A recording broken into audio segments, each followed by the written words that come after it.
Bismillahirrahmanirrahim. Assalamualaikum warahmatullahi wabarakatuh. Apa kabar generasi hebat sekolah Bintara? Semoga kalian dalam keadaan sehat walafiat dan kalian dengan sehatnya itu senantiasa bersyukur kepada Allah. Jadi kalian tambah semangat belajarnya ya. Terlebih kalian sudah di kelas 12. Baik anak-anakku, untuk pembelajaran kimia bersama Miss Nurul di kelas 12 ini, Miss Nurul senang sekali mendampingi kalian untuk kalian menuju gerbang kesuksesan. Begitu juga dengan Bapak Ibu guru lainnya. Are you ready for the fun learning session? Let's go!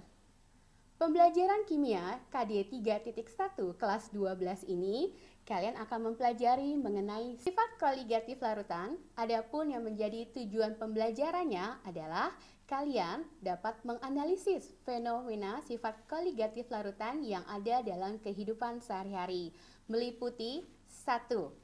Penurunan tekanan uap yang disimbolkan dengan delta P. Mengapa dengan delta P? Tekanan bahasa Inggrisnya adalah pressure, sehingga disimbolkan dari P, delta P.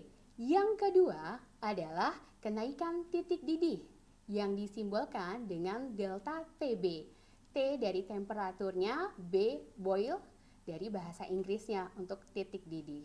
Kemudian yang ketiga adalah penurunan titik beku yang disimbolkan dengan delta TF. TF di sini adalah temperatur untuk freeze. Yang keempat adalah tekanan osmotik yang disimbolkan dengan V.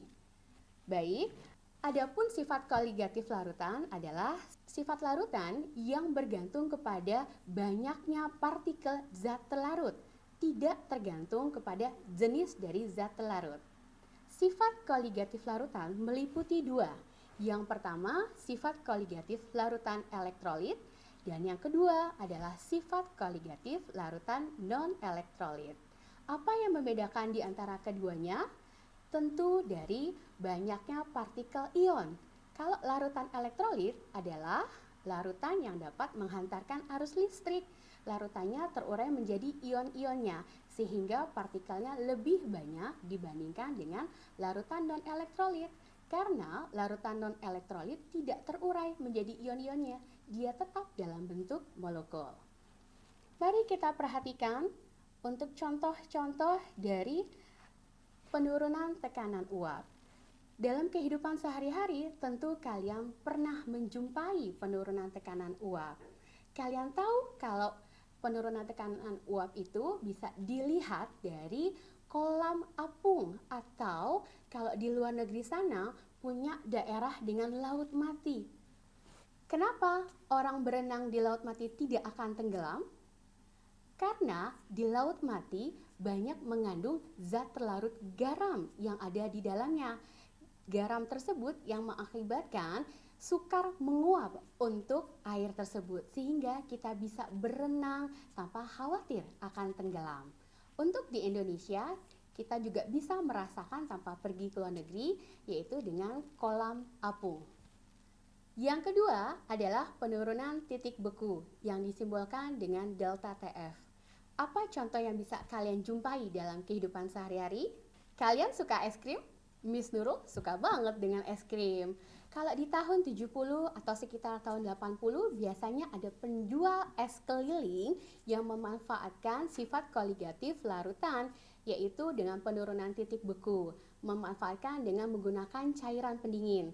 Apa saja cairan yang digunakan? Jadi es batu ini ditambahkan dengan zat terlarutnya, yaitu adalah garam dapur yang berfungsi untuk menurunkan titik bekunya, sehingga campuran susu atau campuran tambahan lainnya di dalam es krim tersebut cepat membeku.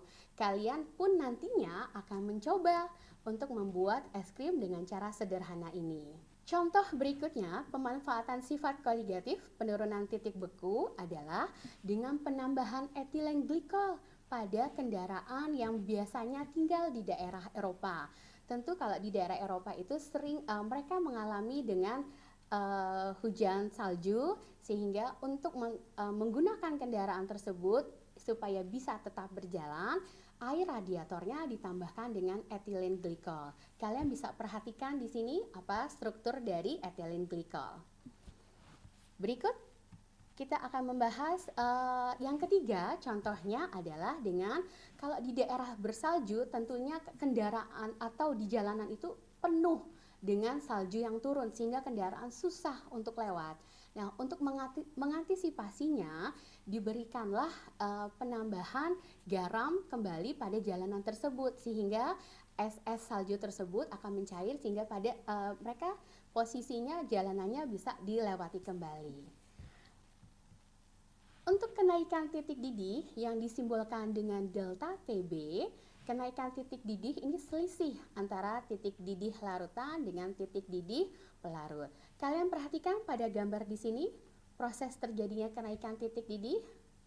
Kalau kalian senang sekali berada di dapur, untuk remaja putri ini kalau kalian ingin memasak, contohnya yang paling simple, kalau kalian ingin memasak mie instan, tentu kalian harus siapkan dulu di dalam panci adalah airnya. Kalian tunggu dulu hingga mendidih. Berapa suhu air untuk mendidih? Berapa? Ya, betul, 100 derajat Celcius. Ketika kalian masukkan mie instan ke dalam panci tersebut, apakah langsung matang? Tentu tidak. Ini akan membutuhkan tekanan yang lebih untuk dia mematangkan mie instan tersebut, sehingga disebutlah dengan kenaikan titik didih. Ada selisih antara titik didih pelarut dan selisih titik didih untuk larutannya. Nah, untuk berikutnya adalah tekanan osmotik yang disimbolkan dengan V.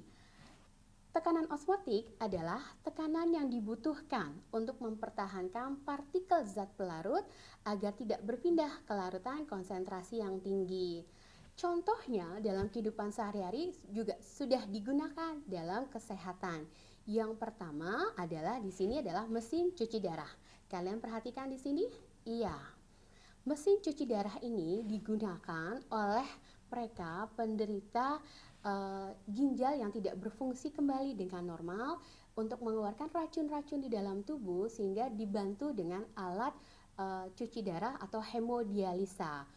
Untuk penderita gagal ginjal ini melakukan terapi cuci darah dengan menggunakan metode dialisis. Jadi proses perpindahan molekul kecil melalui membran semi permeable dan masuk ke cairan kemudian dibuang sehingga racun-racun yang ada di darah itu bisa terbuang, darah sehat, darah segar kembali mengalir ke dalam tubuh kita.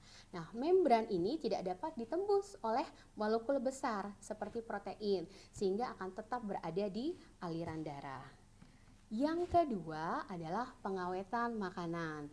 Nah, penambahan garam dapur dan gula tujuannya adalah untuk mengawetkan. Ini juga menggunakan prinsip dari tekanan osmotik.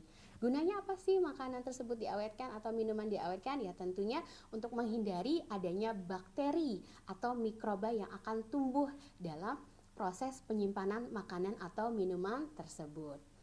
Berikutnya, yang ketiga adalah kalian suka camping? Ini perlu hati-hati bagi kalian yang suka camping terutama di musim hujan seperti ini. Karena biasanya ada hewan lintah ya. Hewan lintah ini cukup sangat mengganggu kalau kalian suka berada di aktivitas di luar rumah ya. Jadi pastikan kalian membawa garam dapur.